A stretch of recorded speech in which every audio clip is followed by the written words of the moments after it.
രചന ദേവകൃഷ്ണ. അവതരണം ഷാഹുൽ മലയിൽ. എഡിറ്റിംഗ് ഷെരീജ് പൂനൂർ.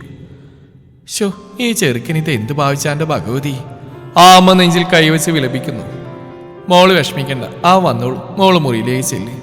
ഞാൻ പതിയെ ഗോവണി കയറിയാളുടെ മുറിയിലേക്ക് ചെന്നു. വാതിൽ തുറന്ന് ചുറ്റുമൊന്ന് കണ്ണോടിച്ചു. വിശാലമായ മുറിയാണ്. തൻ്റേതുപോലെയല്ല. റൂം മുഴുവൻ പല നിറത്തിലുള്ള ഫാൻസി ലൈറ്റുകൾ കൊണ്ട് അലങ്കരിച്ചിട്ടുണ്ട്. റൂമിന് ഒരു വശത്തായി ഒത്തുനടക്ക് വലിയൊരു ബെഡ് കോട്ട് ഇട്ടിട്ടുണ്ട്. അതിൽ ചുവപ്പും വെള്ളയും നിറങ്ങളുള്ള റോസാപ്പുകൾ വിതറിയിട്ടിരിക്കുന്നു. ആ മനോഹാരിതയിലേക്ക് ഞാനൊരു നിമിഷം നോക്കി നിന്നു. പിന്നീട് പതിയെ ആ കട്ടിലിന്റെ അരികിൽ നിന്ന് കണ്ണുകൾ അടച്ചു. പൂച്ചെടികളും മരങ്ങളും നിറഞ്ഞൊരു കൊച്ചു വീട് മനസ്സിലേക്ക് ഓടിയെത്തി. ഇതാണ് നന്ദന എന്ന നന്ദ. 24 വയസ്സ് പ്രായം. വെളുത്തിട്ടാണ്. പരൽമീനിൻ്റേതുപോലെയുള്ള കണ്ണുകൾ, നിതംബം മറക്കുന്നത്ര നീണ്ട മുടിയിഴകൾ. വലിയ സാമ്പത്തിക ശേഷിയൊന്നുമില്ലാത്ത കുടുംബമാണ് നന്ദയുടേത്. പഠിക്കാൻ മിടുക്കിയാണ്. ഡിഗ്രി ഫസ്റ്റ് റാങ്കോട് കൂടിയാണ് പാസ്സായത്. ഇനി ബാക്കി കഥ പറയാം. ഞാൻ കണ്ണുകൾ തുറന്ന് ചുറ്റിനും നോക്കി. അയാൾക്കെന്താ എന്നോട് ഇത്ര ദേഷ്യം? ഇനിയെല്ലാം എൻ്റെ വേറൊരു തോന്നലാവോ? അല്ല, ഞാൻ ശ്രദ്ധിച്ചതാണ് ആ മുഖം. ഫോട്ടോ എടുക്കുമ്പോൾ പോലും ആ ചുണ്ടിലൊരു പുഞ്ചിരി ഉണ്ടായിരുന്നില്ല.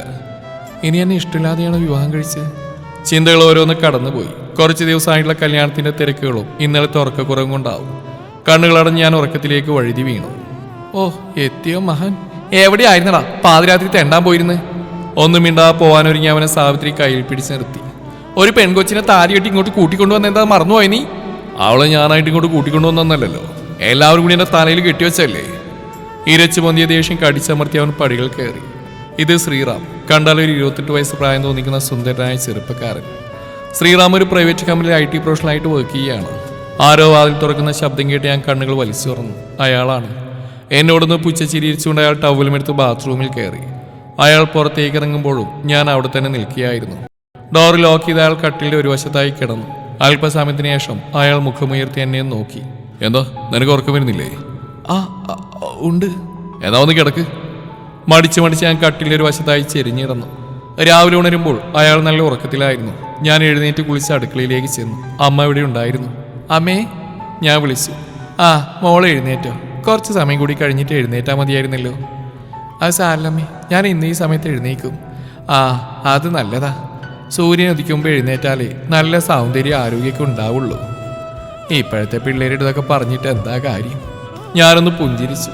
ഞാനും അമ്മയും പെട്ടെന്ന് തന്നെ അടുത്തു. ആ, മോൾ ഈ ചായ കൊണ്ട് അവന് കൊടുത്തിട്ട് വാ. ഒരു കപ്പ് ചായ എനിക്ക് നേരെ നീട്ടിക്കൊണ്ട് അമ്മ പറഞ്ഞു. ഞാൻ അത് വാങ്ങി മുറിയിലേക്ക് നടന്നു. ചാരിയിട്ട വാതിൽ തുറന്ന് ഞാൻ അകത്തേക്ക് എന്നു. നല്ല ഉറക്കത്തിലാണ്. എന്തു ചെയ്യും? വിളിച്ചാലോ? എന്ത് വിളിക്കും? ശ്രീയേട്ടാ. ഓക്കെ, ശ്രീയേട്ടാ. ശ്രീയേട്ടാ എണീക്ക്.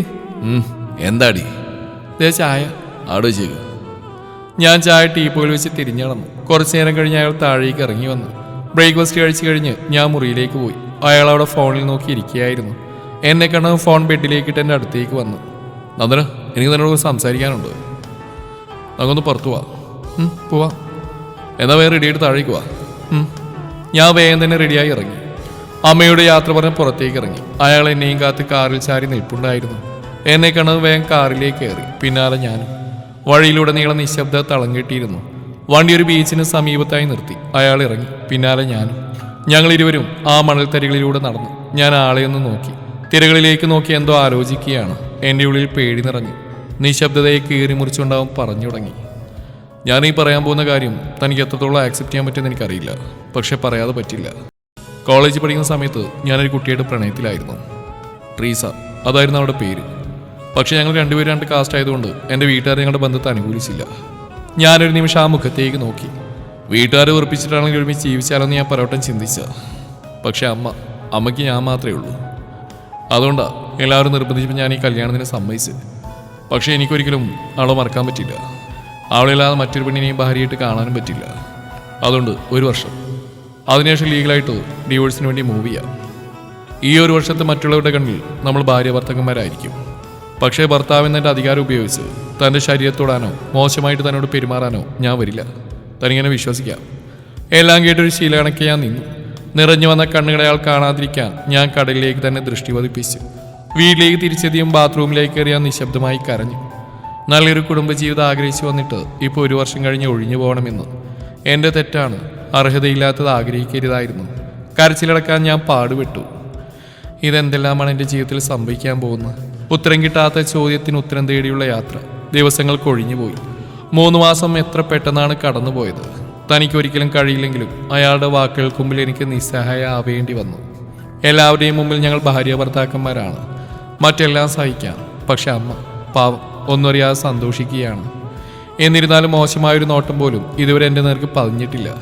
ബെഡ്റൂമിൽ കട്ടിലിന് 2 വശങ്ങളിൽ 2 ധ്രുവങ്ങൾ എന്ന പോലെയാണ് ഞങ്ങൾ. കുറേ ദിവസങ്ങൾ പിന്നെ അങ്ങനെ കടന്നുപോയി. പിന്നീട് ഒരു ദിവസം അവരുടെ ബന്ധുക്കൾ ആരൊക്കെയോ വീട്ടിലേക്ക് വന്നു. ഒരു മധ്യവയസ്കനും അയാളടുത്ത് തന്നെ പ്രായം വരുന്നൊരു സ്ത്രീയും അയാളുടെ ഭാര്യയാവുമെന്ന് ഞാൻ ഊഹിച്ചു. ആ ഇതാണോ സാവിത്രി, ശ്രീകുട്ടൻ്റെ കുട്ടി? തൂണിൽ ചാരി നിൽക്കുന്ന എന്നെ നോക്കി അയാൾ ചോദിച്ചു. ആ അതെ ശങ്കര. എന്താ കുട്ടിയുടെ പേര്? നന്ദന. കല്യാണ സമയത്ത് മാറ്റിവെക്കാൻ പറ്റാത്ത കുറച്ച് തിരക്കുകളുണ്ടായിരുന്നോണ്ടാ വരാൻ പറ്റാണ്ടിരുന്നത്. പിന്നെ ഇവിടം വരെ വന്ന സ്ത്രീക്കൊന്ന് കയറിയിട്ട് പോകാമെന്ന് കരുതി. ഈ സമയം അവിടെ നിന്ന സ്ത്രീ എന്നെ തന്നെ നോക്കി നിൽക്കുകയായിരുന്നു. സുന്ദരിയ, സ്ത്രീക്ക് നന്നായിട്ട് ചേരും. അവരെൻ്റെ അടുത്തേക്ക് വന്ന് എൻ്റെ കവിൾ തട്ടി പറഞ്ഞു. അകത്തേക്ക് കയറി വന്ന ശ്രീറാം ഇത് കേട്ടൊന്ന് ചിരിച്ചു. പക്ഷേ ആ കണ്ണുകളിലെ ഭാവം എനിക്ക് വായിക്കാൻ കഴിയുന്നില്ലായിരുന്നു. രാത്രി ആയപ്പോഴേക്ക് അവരെല്ലാം പോയിരുന്നു. മാസങ്ങൾ വീണ്ടും കടന്നുപോയി. ജീവിതം പതിയെ പതിയെ ഒരു പരിധിവരെ ശാന്തമായി. കോളിംഗ് ബെല്ലിന്റെ ശബ്ദം കാതുകളിൽ മുഴങ്ങി. സാവിത്രി മുൻവശത്ത് വാതിൽ തുറന്നു. മുന്നിൽ കണ്ട ആളെ അവർക്ക് മനസ്സിലായില്ല. ആരാ? അവർ ചോദിച്ചു. അമ്മേ, ഞാൻ അരുൺ നന്ദനയുടെ ഫ്രണ്ട്. നന്ദനയില്ലേ ഇവിടെ? ആ മോ കയറി വാ, ഞാൻ അവളെ വിളിക്കാം. മോളെ മോളെ നന്ദേ, ദേ ആരോ കാണാൻ വന്നിരിക്കണു. ആമ്മേ ഇപ്പൊ വരാം. താഴെ ഇരിക്കുന്ന ആളെ കണ്ട് എൻ്റെ കണ്ണുകൾ വിടർന്നു. അരുൺ? അവൻ പുഞ്ചിരിച്ചു. ഹലോ നന്ദ, എത്ര നാളെ നിന്നെ കണ്ടിട്ട്?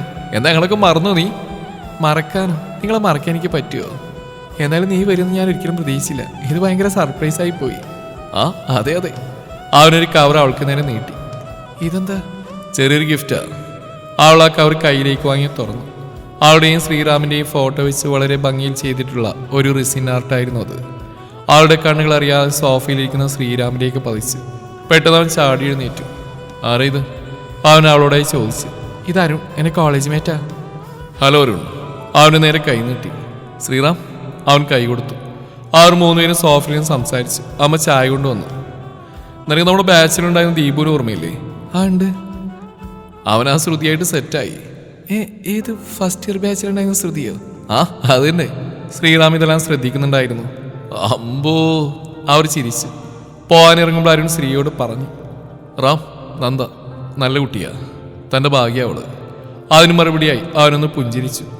അരുൺ പോയതിനു ശേഷം ഞാൻ ചായക്കപ്പെടുത്ത് അടുക്കളയിലേക്ക് നടക്കാനൊരുങ്ങി. പിന്നിൽ നിന്ന് അവൻ്റെ ശബ്ദം. നിനക്ക് അവന് ഇഷ്ടമായിരുന്നോ? ഞാൻ ഞെട്ടിത്തിരിഞ്ഞു. ഇഷ്ടോ? അരുണിൻ്റെ നല്ല ഫ്രണ്ടാ, അത്രമാത്രം. അവനൊന്നും ഇടാതെ അവിടുന്ന് പോയി. ഇരുട്ട് വീണ് പുറത്ത് തുലാവർഷ മഴ ആർത്തലച്ച് പെയ്യുന്നുണ്ട്. അവൻ പുറത്തെ ചാരുകസേരയിലിരുന്നു. എന്തോ ഒരു പതിവില്ലാത്ത വേദന അവൻ അനുഭവപ്പെട്ടു. ഓർമ്മയിൽ എപ്പോഴും അവളുടെ മുഖമാണ്, അവളുടെ ചിരി, നീണ്ട മുടിയിഴകൾ. എന്തോ എന്നെ വല്ലാതെ അവളിലേക്ക് ആകർഷിക്കുന്നു. അത് സഹതാപമോ അതോ മനസ്സിലെപ്പോഴും അറിയാതെ പൊട്ടി വീണ പ്രണയമെന്ന വികാരമോ അറിയില്ല. കാലം തെളിയിക്കട്ടെ ആ സത്യം. പിറ്റേന്ന് രാവിലെ അവർ അടുക്കളയിൽ ജോലികൾ ചെയ്യുകയായിരുന്നു. പെട്ടെന്ന് അവൾക്ക് എന്തോ ഒരു അസ്വസ്ഥത തോന്നി. ദേഹമാകെ തളരുന്ന പോലെ.